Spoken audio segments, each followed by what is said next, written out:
تکلیف دینے کے بعد دکھائی گئی محبت اور نظر انداز کرنے کے بعد دی گئی اہمیت سے کوئی فرق نہیں پڑتا۔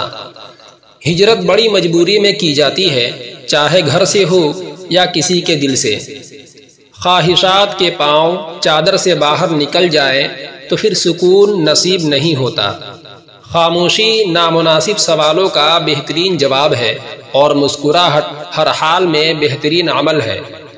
اختلاف میں اتنی گنجائش ضرور رکھے کہ کہیں اچانک ملاقات کے وقت آنکھیں ملانے میں شرمندگی محسوس نہ ہو۔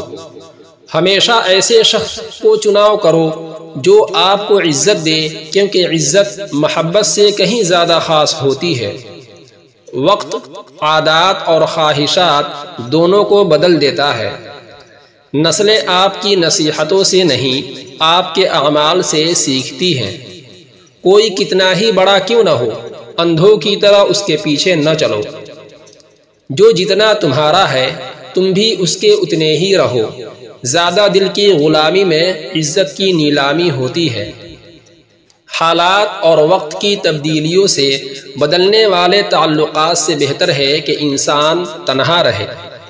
دولت سے آدمی کو جو عزت ملتی ہے وہ اس کی نہیں، اس کی دولت کی عزت ہوتی ہے۔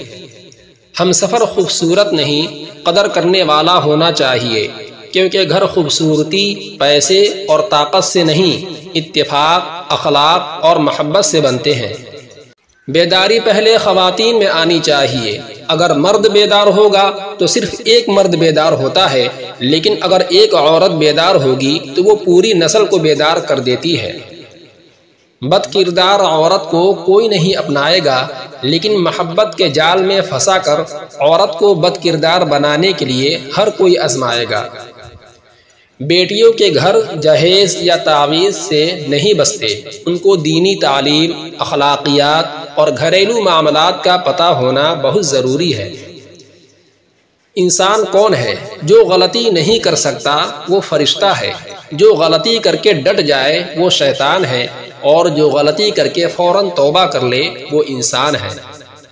ذلت اور رسوائی کے بعد بھی اگر کسی کو محبت میں قائم دیکھا ہے تو وہ مرد ہے۔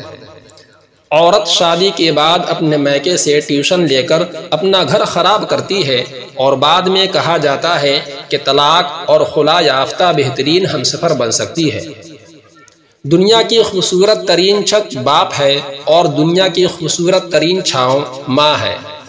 من چاہی عورت کی توجہ تھکے ہارے مرد کے وجود میں جان ڈال دیتی ہے، اور ایسی عورت کی وجہ سے مرد کہہ سکتا ہے کہ زندگی بہت خوبصورت ہے۔